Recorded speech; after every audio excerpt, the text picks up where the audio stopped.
करूचा लागता ना सगळा, आणि तेही तुम्हालाच करावं लागतं.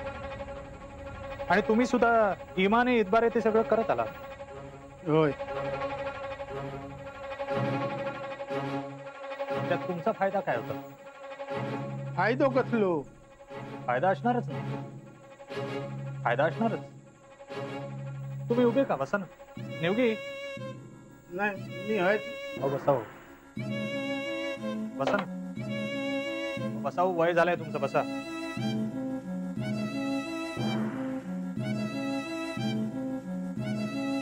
कारण तुम्हाला असं वाटलं की अण्णा गेल्यानंतर देव शेताची जमीन तुम्हाला मिळेल. काय बोलतात या?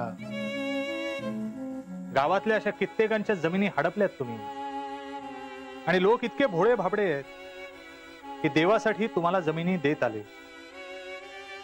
पण नायकांच्या जमिनीच्या बाबतीत मात्र तुमचं गणित थोडंसं चुकलं. जागेच्या वाटण्या झाल्या आणि तुम्हाला काही मिळालं नाही. त्यामुळे तुम्ही ती जागा मिळवण्यासाठी प्रयत्न सुरू केले.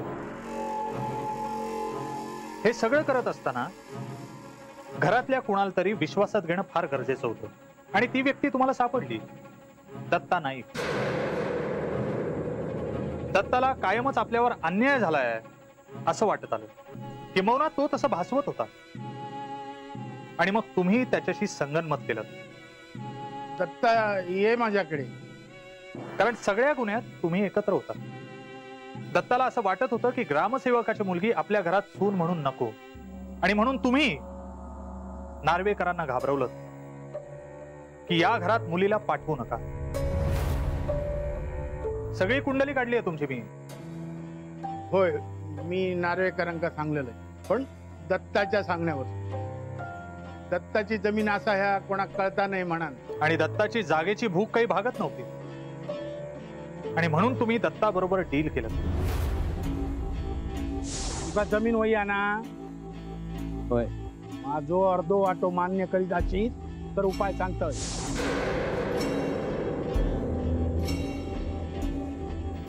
आणि म्हणून नायकांच्या घरात घर फोडून दागिने चोरण्याचा प्रयत्न झाला. नायकांच्या वाड्यामध्ये चित्रविचित्र गोष्टी घडायला लागल्यानंतर तुम्हाला बोलवण्यात आलं. सगळ्यांचा तुमच्यावर विश्वास बसत गेला, पण निलिमा नाईक यांनी तुम्हाला विरोध केला. आणि मग तुम्हाला भीती वाटली की ही बाई आपल्याला बाजूला करू शकते, आणि म्हणून तुम्ही त्यांच्यावर वेगवेगळे प्रयोग सुरू केले. मी काय केलं सांगतो, सगळं सांगतो. त्यांचे केस जमिनीमध्ये नारळासोबत होते. माधवचं नावही पानावर लिहून ते पान झाडाखाली ठेवायला तुम्हीच सांगितलं. आणखीन वेगवेगळ्या प्रकारे तुम्ही माधव आणि निलिमाला घाबरवण्याचा प्रयत्न केला, दत्ताला सोबत घेऊन. आणि तुम्ही चित्र मात्र असं रंगवलं की तुम्ही इथून गेलात तर तुमचं भलं होणार नाही, काहीतरी विचित्र घडेल, जेणेकरून ते दोघं इथून लवकरात लवकर निघून जातील. काय हो, काय झालं? डोकं दुखतंय का? मी चहा टाकते. नाही, नको, काही नको चहा वगैरे. दत्ता दा कुठे आहे? खोलीत येत. भेटून येतो तर. मी पण येते. नाही, नको, असू दे. हे पा, मला कळलंय सगळं. दत्ता दादांनीच मारलं ना अजयला? दादाने मारलंय हे सिद्ध झालेलं नाहीये अजून. उगाच काही पण बोलू नकोस. पण डेड बॉडी जवळ त्यांची चप्पल सापडली आहे ना? आपण ना नको बोलायला आता, प्लीज. जा तुझ्या कामाला, जा जा. मला बोलायचंय तुमच्याशी. आता काय बोलायचंय अजून? आपण या घरात अजून किती दिवस राहणार आहोत? लग्न झाल्या झाल्या आपल्या घरी जायचं असं ठरलं होतं ना? तुम्हीच म्हणाला होता ते लग्नाच्या आधी. हो, काय म्हणतेय मी? देविका, तू काय बोलते कळते तुला? अशा परिस्थितीत आपण घरच्यांना सोडून जायचं का? आणि या अशा परिस्थितीत आपल्याला काही झालं तर काय करायचं? देविका, आपण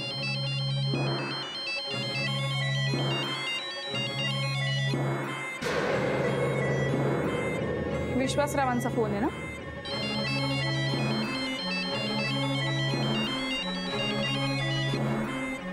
हॅलो, बोल.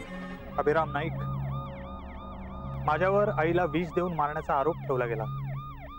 खरं तर तो मला अडकवण्याचा एक प्रयत्न होता आणि ती व्यक्ती सुद्धा वाड्यामध्येच आहे. वाड्यातल्या लोकांना माझा एक निरोप दे. म्हणावं, ज्याने हे केलंय ना त्याने स्वतःहून माझ्या समोर यावं, नाहीतर उलटा टांगून एकेकाकडून वधवून घेईन. आणि हो, पुढच्या वेळी माझ्यासोबत लेडी कॉन्स्टेबल सुद्धा असेल तेव्हा घरातल्या बायकांना सांग, जे काही असेल ते कबूल करा, नाहीतर वरात काढायला मला फार वेळ लागणार नाही. विश्वास, घरातलं कोण आईला मारण्याचा प्रयत्न करेल? पैसा, प्रॉपर्टी, दागिने याचे एकदा हाव लागले ना की माणसं नाती नाही बघत. अगदी स्वतःचा माणूस असला तरी, अगदी आपली आई असली तरी. आणि हो, तुमच्या घरामध्ये ते कादंबरीकार आहेत ना? कोण? माधव दादा? हा, तेच. खूप सिक्रेट आहेत त्यांच्याकडे.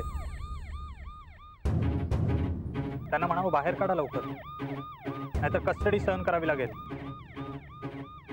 मग लिहा तिथेच बसून कादंबरी वगैरे. हं?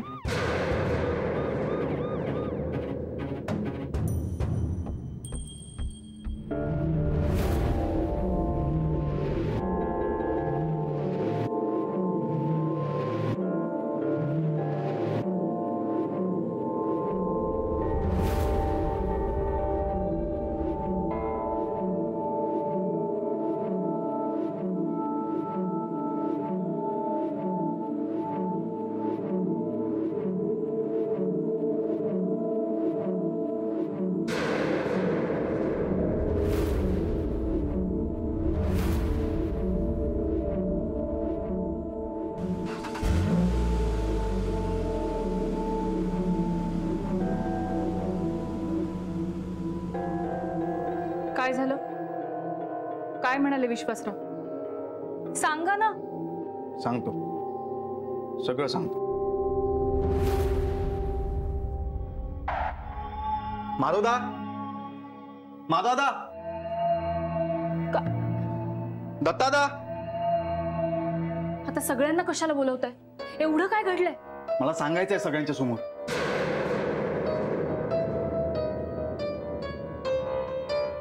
काय झालं अभिराम भाऊजी?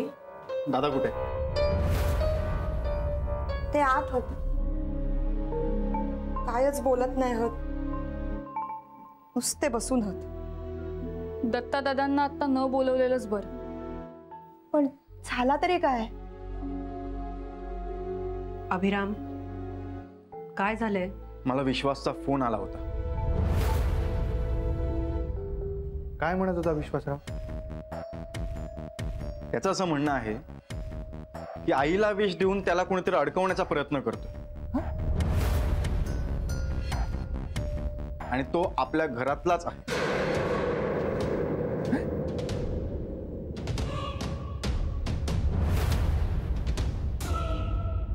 अरे पण घरातला आईला विष देण्याचा प्रयत्न का करेल? माझं तेच म्हणणं आहे दादा. काय ना, विश्वास एवढ्या खात्रीनं बोलतोय की त्याच्यामागे काहीतरी तथ्य असेलच. रघुभाऊजींना किती अटक केल्यानी? का अटक झाली ते कळेलच, पण रघु काकांच्या सोबतच गणेश ज्या गुरूंकडे जात होता त्या गुरूंना सुद्धा अटक केली. कुठे आहेत तुमचे चिरंजीव? माझ्या लेकान काय नाही केल्यानी. तो घरातून गायब आहे. काय? कालपासून माझं जीव घरा केलेलोच नाही. हा सांगितलं का नाही आधी? त्याचीच वाट बघत होतो.